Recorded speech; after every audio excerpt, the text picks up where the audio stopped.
Hello guys, today I am going to discuss about the syllabus of the class 10th mathematics. तो थोड़ा सा हम लोग आज देखेंगे कि क्या मैथमेटिक्स का क्या सिलेबस है और उसके बारे में हम लोग मतलब किन किन चीज़ों पे ध्यान दे सकते हैं और क्या सिलेबस होगा। और सीबीएसई पैटर्न के बेस्ड पर सिलेबस का डिस्कशन करेंगे हम लोग। तो सो लेट अस स्टार्ट। सबसे पहली बात तो कि जितने भी सिलेबस आपके डिस्कशन कर रहे जाएंगे that will be the only for the CBSE central board of the secondary education that is related with the NCERT. Everyone know what is the NCERT?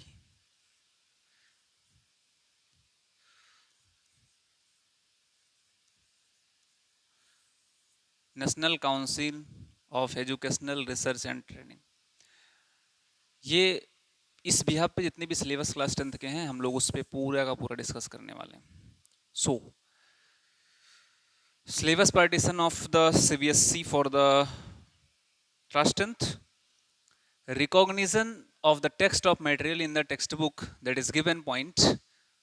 Chapter first is real numbers. Real numbers, and this is the first chapter is fundamental theorem of the arithmetic, and second chapter is revisiting irrational numbers for the real numbers. Introductions हर मतलब every chapters में आप देखेंगे तो सबका introductions तो करना compulsory ही है। तो इस मतलब ये एक प्रकार से कहें तो वो एक सिलेबस का एक सिर्फ एक पार्ट है। सेकेंड चैप्टर की हम लोग जो बात करने वाले हैं that will be the polynomials. इसको हम इसके अंतर्गत हम दो चैप्टर्स को क्लियर करते हैं। फर्स्ट है geometrical meaning of the zeros of a polynomial and relation between zeros and coefficient of A polynomials.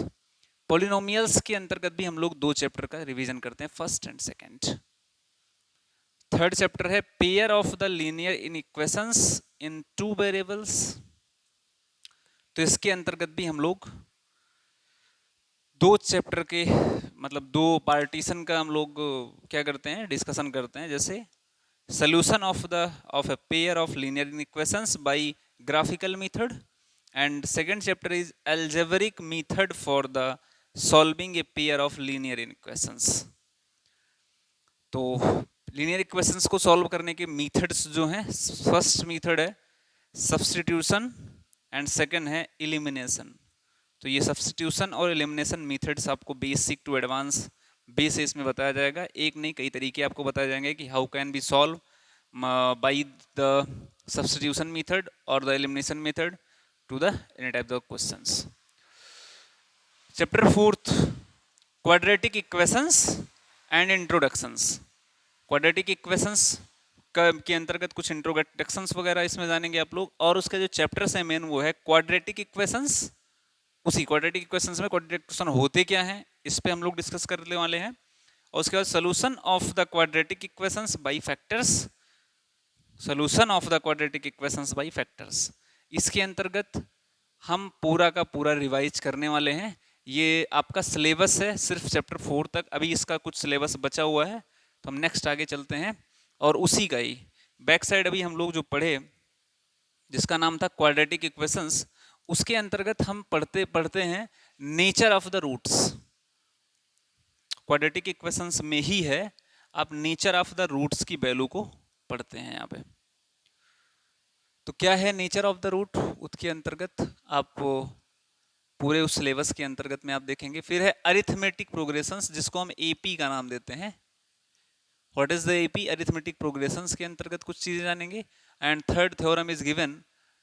Third इसमें है कि मतलब the term of an AP, ये चीजें हम पढ़ने वाले हैं। The term of an AP, AP का क्या टर्म होता है उसके अंतर्गत हम कुछ बेसिक चीजों को हम लोग सीखने वाले हैं इसके अंतर्गत। और नेक्स्ट चैप्टर है sum of the first second term of an AP, first second term of the AP. तो मतलब इस प्रकार से हम एपी के अंतर्गत कुछ चीज़ों को रिवाइज करने वाले हैं। एंड नेक्स्ट है triangles. Everyone know what is the triangles? And इसके अंतर्गत आप similar figures, similarity of the triangles and criteria of the similarity of triangles, इसके अंतर्गत पूरा का पूरा डिस्कशन करेंगे। और ये जो सिलेबस है आपका ट्रायंगल्स का, इसके अलावा क्लास 10th में कोई अनदर किसी प्रकार का कोई सब्जेक्ट नहीं आने वाला है। कि मतलब आप सोचिए कि मतलब जिस चैप्टर को डिस्कस करने के लिए बताया ही नहीं गया है, एनसीईआरटी ने दिया ही नहीं है, तो उससे भी वो क्वेश्चंस करेगा, ऐसा पॉसिबल नहीं है। तो चैप्टर 7 है कोऑर्डिनेट ज्योमेट्री बोलते हैं इसको। नेक्स्ट है मतलब इसमें जो फॉर्मूला हम पढ़ेंगे डिस्टेंस फार्मूला, जिसमें हम जिसके अंतर्गत हम लोग जानते हैं ना कि ये डिस्टेंस जो किसी चीज़ की होती है उसके लिए जो फॉर्मूला लगता है d is equal to √x2 minus x1 whole square plus y2 minus y1 whole square. इस प्रकार से हम जो वैल्यू आती है वो इसके अंतर्गत, डिवीजन फार्मूला क्या होता है वो सारी चीज़ें आप इसमें इसके अंतर्गत भी आप डिस्कस करने वाले हैं हम लोग। तो ये रहे इसमें आपके दो चैप्टर हुए, एक डिस्टेंस फार्मूला और सेकंड है डिवीजन फार्मूला। ये आप इसमें इसके अंतर्गत चैप्टर 8 है इंट्रोडक्शन टू द ट्रिग्नोमेट्री। ये चैप्टर्स का नेम है आपका इंट्रोडक्शन टू द ज्योमेट्री, मतलब ट्रिग्नोमेट्री के अंतर्गत। फिर आपके जो चैप्टर्स हैं वो है ट्रिग्नोमेट्रिक रेशियो, और नेक्स्ट है trigonometric ratio of some specific angle, trigonometric ratio of some specific angles. Next chapter trigonometric identities, this is the basic funda of the questions, so you can see that and note it for the basic fundamental syllabus of the class 10th CBSE board. Next chapter 9 is some application of trigonometry। इसके अंतर्गत सिर्फ हम only one chapter का ही discussion करते हैं, height and distance. Very important chapter है ये, कि जिसके अंतर्गत हम इन सभी चीज़ों को, नेक्स्ट चैप्टर है सर्कल। सर्कल के अंतर्गत आप दो बेसिक चैप्टर का कह सकते हैं कि हम अध्ययन करने वाले हैं, स्टडी करेंगे, tangent to the circle and number of tangent to the circle from a point. Areas related to the circle, area इसके अंतर्गत सिर्फ ओनली वन चैप्टर है, area of sector and segment of a circle, area of sector and the segment of a circle, ये चीजें हमें जाननी है। And chapter 12 is surface area and volume है। इसके अंतर्गत आपको किसी भी चीज का सरफेस एरिया का फॉर्मूला आपको पता होना जो जरूरी है, सरफेस एरिया, एंड जो वॉल्यूम का फॉर्मूला है, इन चीजों को आपको जानना थोड़ा सा जरूरी है। तो इसके अंतर्गत आप इनको सीखिए कि क्या है कैसा है। नेक्स्ट जो चैप्टर हम पढ़ने वाले हैं इसी के अंतर्गत वो है surface area of combination of the solids.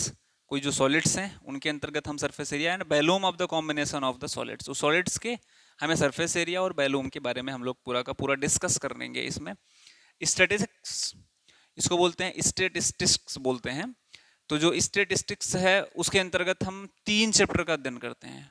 Statistics, mean of the group data, mode of the group data and median of the group data. 3 चीजें हैं, first is mean, second is mode and third is median.